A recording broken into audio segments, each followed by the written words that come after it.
Bonjour, aujourd'hui on commence la série d'exercices concernant le mouvement de rotation d'un solide indéformable autour d'un axe fixe et on commence par l'exercice numéro 1.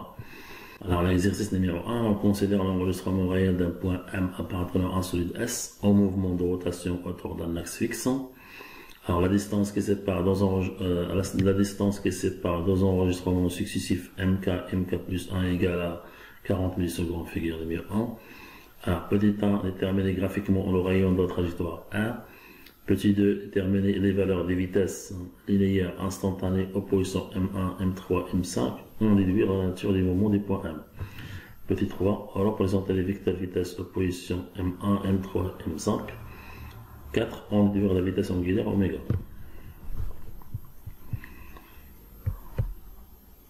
Alors, la solution de l'exercice. Alors, déterminer graphiquement le rayon de trajectoire R. Alors, nous avons les points d'enregistrement M0, M1, M2, M3, M4, M5 et M6. Alors, le problème, c'est comment peut-on déterminer le rayon de la trajectoire R. Alors, méthode de construction. Alors, je trace le segment M4, M6. Et après, je trace la bisectrice qui est par M5, milieu du segment M4, M6. Et après, je répète la même démarche concernant le segment M2, M4. Je trace donc la bisectrice qui passe par M3 qui est perpendiculaire à la droite M2, M4. Alors, l'intersection des deux bisectrices me donne le centre haut de la trajectoire. Alors, je mesure avec une règle la distance OM3 qui est égale à OM5 qui est égale au rayon de la trajectoire circulaire qui est égal à 9,5 cm.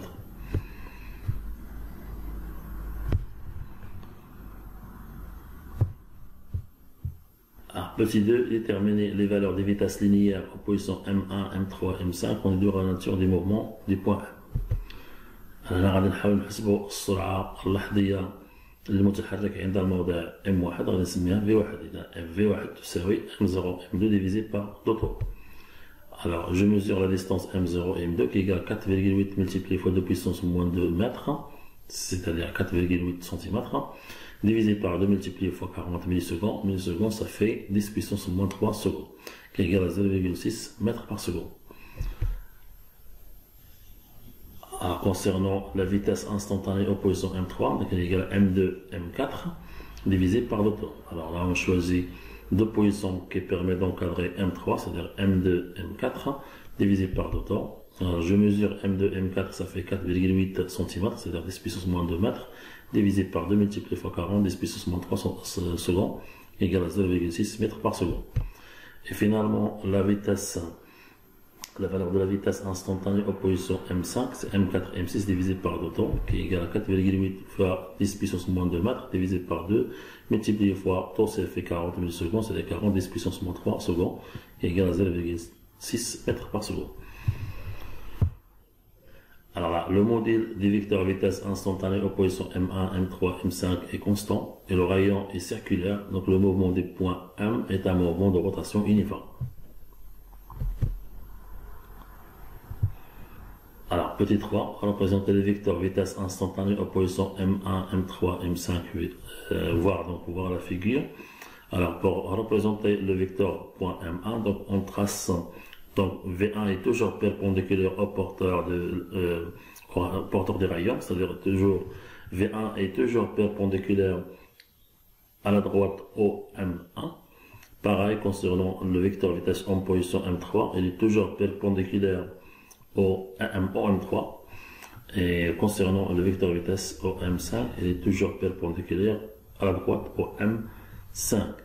C'est-à-dire que les vecteurs vitesse V1, V3, V5 est toujours tangent au porteur des rayons.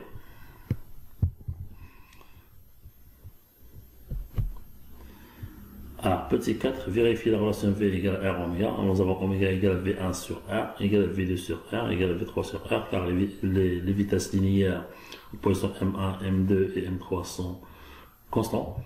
Alors, elle est égale à 0,6 mètres par seconde divisé par R, 9,5 10 puissance moins 2 mètres, qui est égal à 6,3 radians par seconde.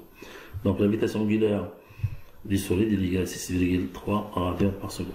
Fin de la collection de l'exercice numéro 1 et je vous donne un rendez-vous au prochain exercice.